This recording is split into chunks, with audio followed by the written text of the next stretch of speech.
This chapter begins with the rage and desire for revenge that consumes the monster when he's first rejected by the de Lacys, and goes on to explain how he first thinks of returning and approaching old de Lacy again, but finds the cottage deserted and eventually burns it down.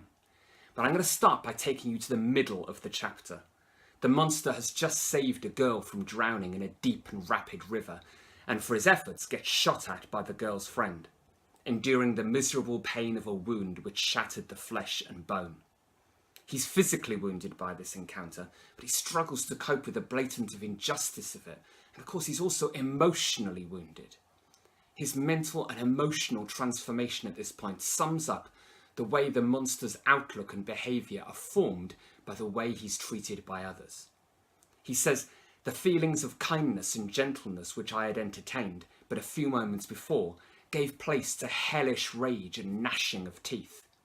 Inflamed by pain, I vowed eternal hatred and vengeance to all mankind." It's just one rejection after another for the monster. First, Victor, his creator, abandons him, and the monster doesn't hold back on his judgment of Victor either, declaring, "Unfeeling, heartless creator, you had endowed me with perceptions and passions, and then cast me abroad an object for the scorn and horror of mankind." Then the de Lacys, the ideal, perfect family, who care for the poor and stand up for victims of injustice, even they attack him and flee their home to escape him. Now he's attacked for showing compassion and saving someone's life. The monster is recounting these stories to stir up a sense of sympathy in Victor, prior to his plea for making him a female mate. Shelley includes them in the narrative to ensure that Victor's biased negative representation of the monster is balanced and cancelled out by the monster's narration, his defence to counter any impression we have of him up until now. It's noticeable, though, that the monster doesn't shy away from admitting the depths of his rage and fury. He even describes himself in a typically gothic way, using animal imagery and words from the semantic field of the supernatural when he talks of fearful howlings and compares himself in a simile to a wild beast, or when he speaks of hellish rage and gnashing of teeth. It's significant that he doesn't deny the monstrous aspects of his behaviour or thoughts, but he does account for them, attempt to justify them and explain how they arose by recounting his treatment at the hands of others, especially Victor, his creator. It's this, of course, which he gives as the reason for the murder of William. When William announces that his father is Monsieur Frankenstein, the monster replies, "Frankenstein, you belong then to my enemy, to him towards whom I have sworn eternal revenge. You shall be my first victim." The question is, how do we respond as readers to the monster's account of the murder he has committed? How do we respond to him in this chapter as a whole? Certainly Shelley is steering our response, anticipating it.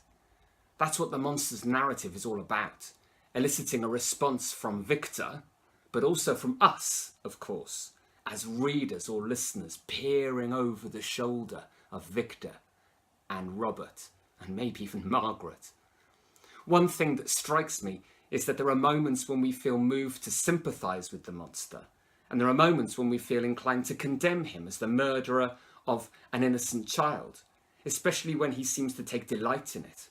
Look at how he says, "I gazed on my victim and my heart swelled with exultation and hellish triumph." Not much regret there, is there? And what we can't deny, though, is that he's honest. Aren't you struck by his honesty? Okay, I know he's recounting this with a purpose in mind, to get Victor to create a female monster for him, but he gives us the good and the bad, presenting himself as evil and beast-like, admitting his revenge-fueled rage and satisfaction at seeing the result. He seems to focus on how his emotions rise and fall, switch and shift at the stimulus of his environment or his own internal thoughts. So, for instance, he says, when looking at the picture of William's mother in the locket, he says, "In spite of my malignity, it softened and attracted me." Or when he considers the de Lacys' treatment of him, he says, When I thought of the gentle eyes of Agatha, these thoughts vanished, and a gush of tears somewhat soothed me. But again, when I reflected that they had spurned and deserted me, anger returned, a rage of anger. His emotions, in the face of injustice and rejection, swing first one way and then the other. Haven't we all been there? You could almost argue that he's a victim again, this time a victim to his emotions.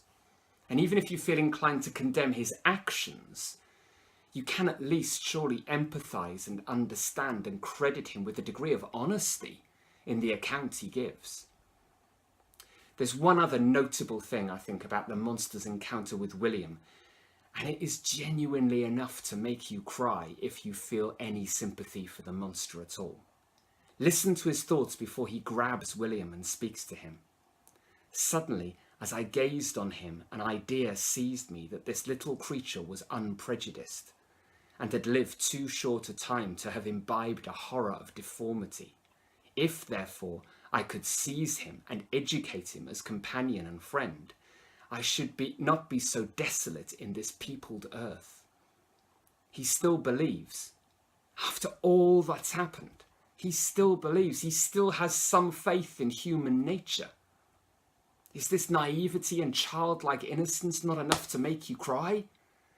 Yes, Shelley's making a point about how ingrained prejudice is in society, how we're conditioned from birth to judge by appearance and dismiss the other and the alien as fearful and repulsive. But this isn't just a wider social point about society. This is about an isolated, rejected, abandoned creature, desperate for love, but trusting and hoping against all odds. He just wants to be loved. As chapter 16 draws to a close with the monster planting the portrait in the folds of Justine's dress, we're left with a monster who's both a saviour and a killer. Shelley has stirred up our sympathy and our condemnation. What's our final verdict on him? What's Victor's verdict? Well, we'll have to wait to chapter 17 for that.